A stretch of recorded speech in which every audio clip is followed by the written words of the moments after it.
says this, that there's a huge number of journal articles written just in the last 20 years, looking at terms of ecological network, wildlife corridor, ecological corridor, and connectivity conservation. So this shows a real interest in the scientific community on the topic. I'll show you a little bit more of the work that we were working on there. Another project was to do a survey and try to figure out where are the connectivity initiatives. So this, of course, is not it's not comprehensive. It's just what the team could find in a few months of desk-based research. And this includes all the transboundary conservation initiatives as well. So you can see there's a pretty good spread. South America has the lead, as you might expect if you know much about this topic. Asia is second.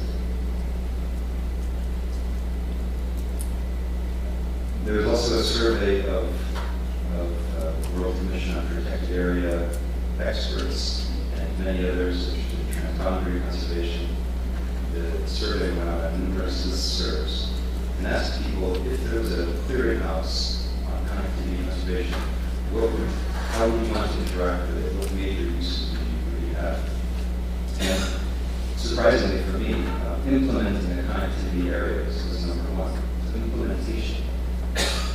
I was expecting that it would be more for scientific research, but it was actually for implementation.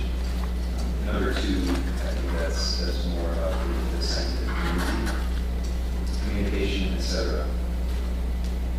So the other day, the International Connectivity Conservation Network was launched by the GESO and other colleagues in the room. So I'm hoping that some of this information will be very useful to the work ahead as you kind of segment some of the users to understand what their interests are.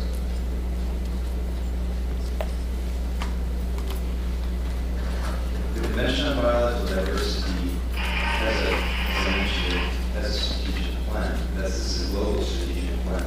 The way this is realized is through national plans. The National Biodiversity Strategies and Action Plans is the long title. Everything in the CBD has long names. So the NBSAP, also called. So the NBSAPs have a particular part of it, which is for a program of work on protected areas.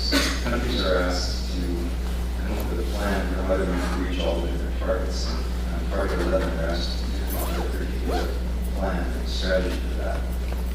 So 105 of 109 countries have already submitted to the Secretary of the CBD their program of work on protected areas action plan. It's actually quite important news. It shows a lot of enthusiasm for trying to reach the target and do a lot of work at the national level to plan for how we're going to do that. Of those 105 countries, 16 countries reported priority action connectivity. So this is all information. You can find this through the CBD website. Countries are starting to plan priority actions. They're starting to fundraise around these things. There's a lot of activity around this. Just as an example, next month in India will be the next conference of the parties of the CBD. The COPA action plan for India, just have a screenshot here, and it has some priority actions for how they expect to reach target 11 using connectivity. The Protected Planet Report 2012 was launched the other day. We had a press conference. There was a number of different events that have been here.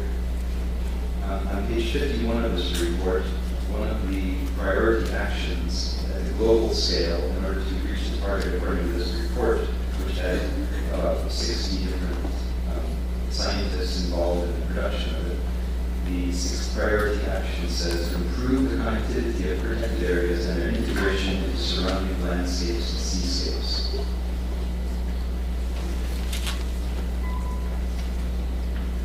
I'm winding up here.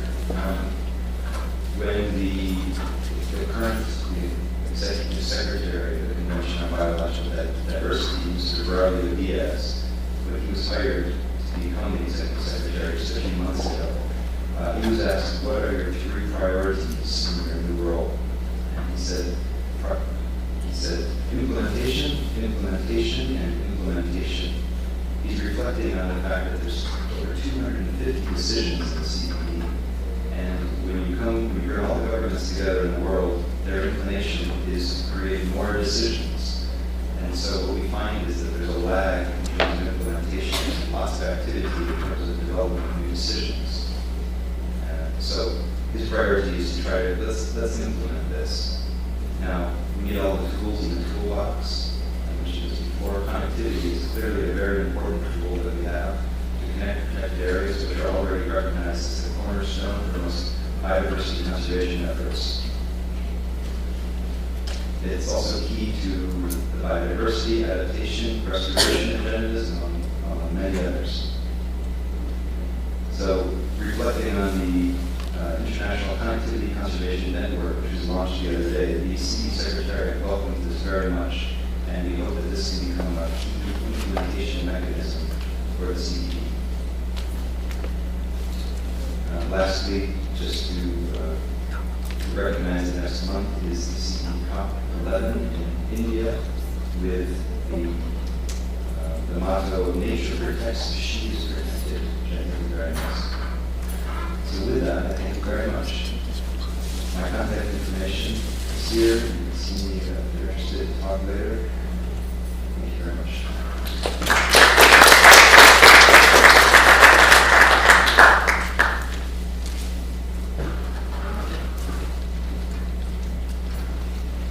Thank you, Charles, and I guess it's a good way to recognise the significant work of the CBD, and Charles has really picked up on, I guess, the fundamental point that all of the conventions, all of the various documents, all of the priorities are reflecting that connectivity conservation is a key tool in our toolkit to improve nature, improve the connection with humanity.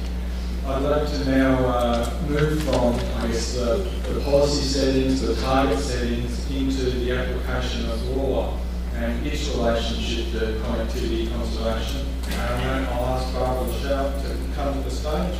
Barbara is with the IUCN and CELS. So welcome, Barbara.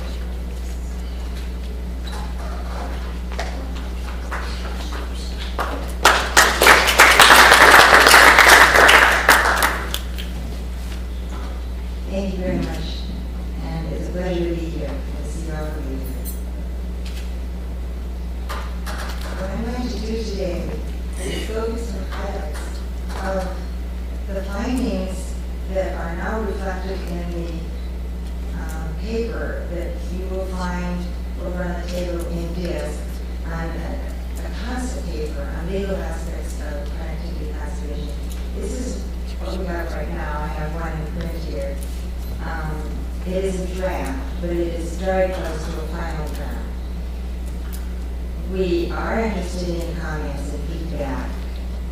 There is a rather short timeline for this, however, because we must begin working through fine-tuning and getting another draft ready for publication by about the middle of October. So we need comments coming to the IUCN around the Los Angeles. Just put the subject heading, legal paper on connectivity. We need comments by about the middle of October, something like that, or the end of October. That would be the latest to work with it. I want to make another point. This is what we've done is a concept paper. This is not guidelines. We are still working through the opportunities we can have in law, and so I'm going to give you a snapshot of some of the big points. This has already been introduced. The guidelines are the core document. The legal concepts of connectivity conservation is the concept paper complementing the guidelines, going farther than the guidelines could go in this particular area. The roadblock. Ben has already talked a little bit about big areas where law comes in, but simply, we need explicit legal authority to ensure that we're going to have the support to work with conservation, with connectivity conservation. We need financial commitments, clear policy and planning statements, clear principles, goals, and objectives of connectivity actions. Law is also important to define the roles, responsibilities, requirements, decision-making processes, including good governance, precautionary principle, and governance options, particularly shared governance and sole governance, maybe within communities. As one gets into connectivity, one appreciates there are many different tenure arrangements and landholder rights involved. And then, of course, law, if we do it well, provides certainty and consistency. The essential considerations here, I think, I want to emphasize science-based law in terms of the fundamentals that are guiding how connectivity conservation is determined by specific needs and specific areas. Scale aspects. Now, the emphasis so far has been on large scale, but we realized, working on the concept paper, that there are many countries that are relatively highly developed, maybe small countries, that are going to be working on connectivity on a smaller scale. And this could be hedgerows, it could be shelter belts. We have to, it could be edges around traditional agriculture. We have to think of some of the connectivity needs in relation to pollination and other sort of ecological processes that need to have to do their role as pieces of bigger connectivity projects. Management needs ecological planning and criteria. Governance, I already mentioned briefly that we've got a lot of opportunities to work with different communities, and one of the important parts we have in this project paper is we have a whole section on benefits from connectivity conservation for both biodiversity and climate change adaptation and mitigation. When we did our work, we have a major section and we had co-authors, one of whom was a specialist in international environmental law. And I'm not going to go into the international instruments here, just to show you their symbols, where we explicitly found a connection which we thought was important to draw upon. When we look at the conventions, especially dealing with biodiversity, natural resources management, protected areas, and climate change, we find either there is a requirement, or in order to implement that convention properly, we need to have connectivity as an element. So this would be a promotional component of your international obligation. There are many national instruments. We have, and we go through this in the paper, policies that form a foundation. And I want to emphasize, many of these instruments already exist. You can see the various policies that most governments have. You can see the plans I've noted here, including action plans. And then we got down and we spent a lot of time on substantive laws. I want to delineate here 3 specific categories of substantive legislation that one finds already in the research and emerging in some cases. First is legislation specifically on connectivity. We could have a generic law or a law for a specific corridor, as is the case in one of our Korea case studies.